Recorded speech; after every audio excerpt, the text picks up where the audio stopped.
as mad as wet hen after Queen rejected seeing Lili to give Mike Tindall's daughter birthday event. Zara and Mike Tindall shared a glimpse of the birthday of their daughter Lina, who turned 4 this Saturday. The royal couple have been busy preparing for the birthday celebrations apart from visiting the Royal Ascot event this week. On the big day, doting father Mike shared an insight into the celebrations as they stood in a wide open area surrounded by dozens of colourful balloons.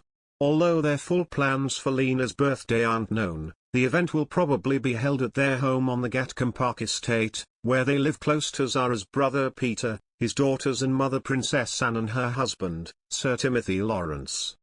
As well as young Lina, Zara and Mike are parents to Mia, 8, and 1-year-old son Lucas. Earlier this month, during the Platinum Jubilee, Queen Elizabeth finally got a chance to meet Prince Harry and Meghan Markle's daughter, Lilibet, who just so happens to have been named after her great-grandmother. While there were, tragically, no pictures of the meeting, at least not any that are for the eyes of people who aren't in the royal family's most trusted inner circle, anyway, some tiny bits of intel about the iconic moment have leaked out via royal media. One fact that seems to be pretty universally accepted as truth about the great meeting of the Lilibets is that it was pretty short, time-wise, less than an hour, reportedly.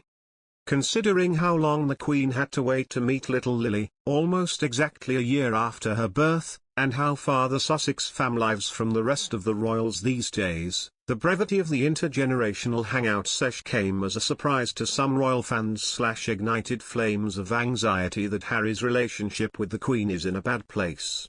According to royal expert Jonathan Saccardotti, however, that's 100% not the case, which, emphatic few. She was working very hard to maintain her strength, Saccardotti told. I think it's totally understandable that she was saving her energy as best she could for all the events that she wanted to be at if she possibly could. In a social media post Mike shared, he also gave an insight into some potential Ascot fashion he might style next year as he posed in Zara's striking hat. He joked in the caption, "How could I have forgot this one from yesterday? We have already started planning for next year at Ascot Racecourse." Fans enjoyed the photos shared, and many wanted to wish the young royal a happy birthday, as one posted, "Happy birthday to Lina."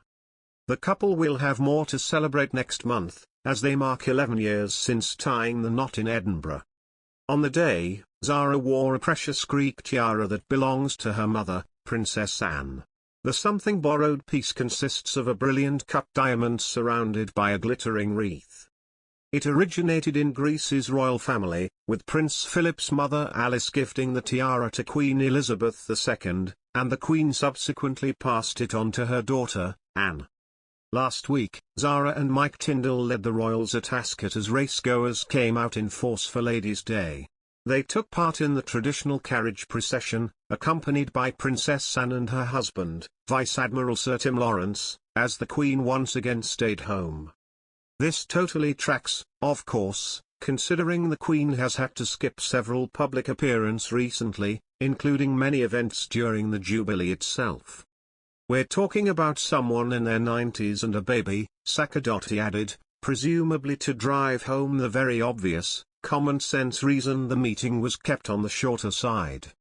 Considering the number of people in the so-called prime years of their lives who need a nap after an hour of high-pressure socializing with someone new, raises hand and looks around for others, the Lilibets' 1-hour hang session seems very, very fair. Our hang session